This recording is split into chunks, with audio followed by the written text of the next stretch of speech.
Hello and welcome to this week's episode of Nacho Problems, where we turn ordinary recipes into extraordinary nachos. I'm Nacho Queen, but you can call me M. We've come back to America for this week's episode, but we're not in the US. No, we're visiting our friendly neighbors to the north.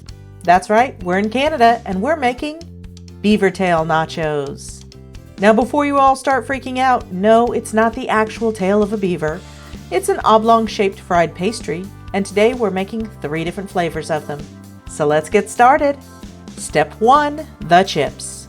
Obviously the pastry will be our chips, and for that we need 2 teaspoons yeast, 1 tablespoon sugar, 1 teaspoon salt, 3 to 3.5 cups all-purpose flour, some butter, half a cup of milk, lukewarm, 3/4 cup of water, also lukewarm, and oil for frying.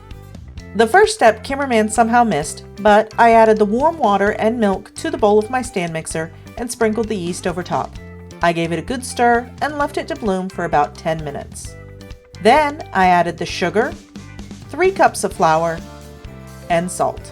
Now using the dough hook attachment on Stevie Mix, we're going to set it to mix on slow until it comes together.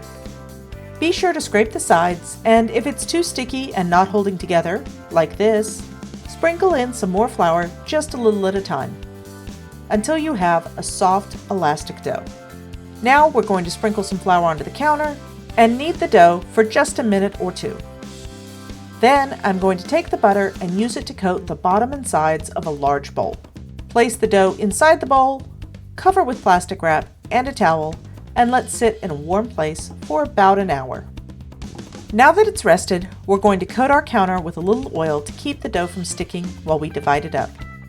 Now beaver tails are generally pretty large, so this recipe will make about 6 to 8 full-sized ones. But we want ours to be smaller chip sized, so I divided mine up into 16. Then rolled each one into a ball. Then I rolled the ball out into a long strip and decided they were still too big, so I divided each one in half again. So in total, I got 32. Which seems like a lot, but I promise they didn't last 3 days. Then it's into frying Adams, who's been preheated to 350 degrees Fahrenheit or 175 C for 2 to 3 minutes before turning and cooking for another 2 to 3 minutes. Then remove to a paper towel lined plate, and that's our chips. Next up is step 2, the cheese. Now as promised, we're going to be making 3 different flavors, so we need 3 different cheeses. The first 2 require no work, and the third one requires way too much, but I think you'll enjoy them all. The first is a ready-to-use cheesecake filling.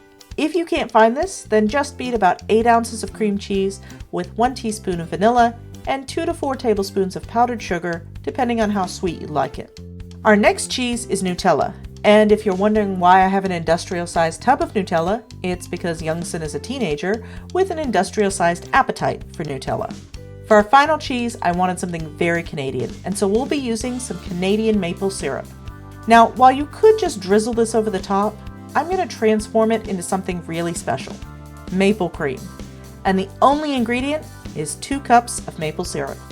You'll also need a large sauce pot. Make sure it's at least 6 times larger than the amount of maple syrup you're using, but if in doubt, opt for a larger pot than you think you need. You also need 2 bowls, preferably stainless steel, but make sure that one can fit inside the other and that the smaller one can handle a hot liquid. You'll also need to fill the larger one with ice and place the smaller one in the fridge or freezer. Next, you need a candy thermometer, which I can't find. I know I have one. I'm sure it's here somewhere, but I'm going to try using my infrared and/or my instant read digital. Make sure your thermometer can read to at least 250 degrees Fahrenheit or 120 Celsius. The final thing you need is help. I recommend at least 2 assistants, but the more the better. These should not be small children. You need somebody with some strength. To start, add 2 cups of maple syrup to the pot and cook it over medium-low heat without stirring until it reaches 234 degrees Fahrenheit or 112 degrees Celsius. Now, I found the infrared thermometer did not work well once it started to bubble up, so I switched to the digital. Watch the syrup closely to make sure it doesn't bubble over. Do not walk away at any point. Check the temperature every minute at first, and more often once you get above 200 degrees. It will probably take 7 to 10 minutes to get up to the right temp. Once you're in the 230-degree range, have an assistant get the small bowl out of the freezer and place it on top of the ice inside the larger bowl. Okay, we're at 234. Now the hard part begins. Carefully pour the syrup into the smaller bowl and start stirring. Now, I started with a whisk, then switched to a spatula, and finally a metal spoon. Just start with the metal spoon. For the first several minutes, the liquid is still very hot, so stir gently so that you don't splash yourself. And be sure to scrape the sides regularly. This is where your assistants are going to come in. You need to keep stirring for 30 minutes. I recommend swapping every 2 to 3 minutes, but keep stirring. And stirring. And stirring. About halfway in, the syrup should be cooled enough to remove it from the ice bath. And just keep stirring, stirring, stirring, just keep stirring until your arms fall off. And finally, after what feels like eons, you will have this wonderfully creamy consistency that is to die for. Your arm and your family will be sore and grumpy for the next few days, but it's worth it. Now, that's our cheese. So let's go have a look at Step 3, the toppings. Now, our toppings have been specially chosen to complement the cheeses. So with the cheesecake, we'll be having strawberries. This is about a cup of frozen berries that I've tossed with a little sugar and left to sit, which causes it to create a lovely syrup.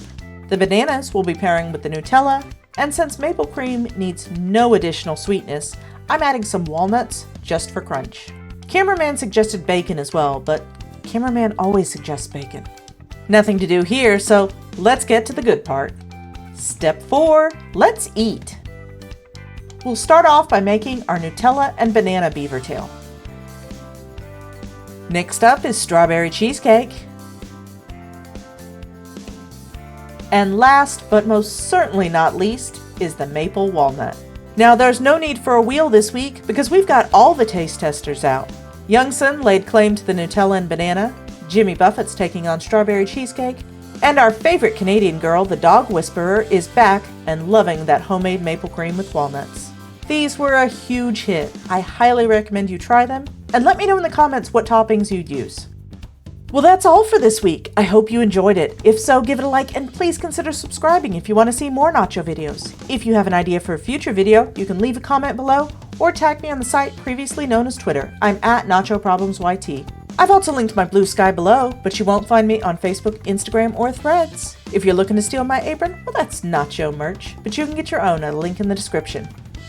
Now, I have a feeling that cameraman Youngson and I are all going to have some sore arms tomorrow. But if you take my advice and buy pre-made maple cream, that'll be Nacho Problem. Thanks for watching, and I'll see you soon.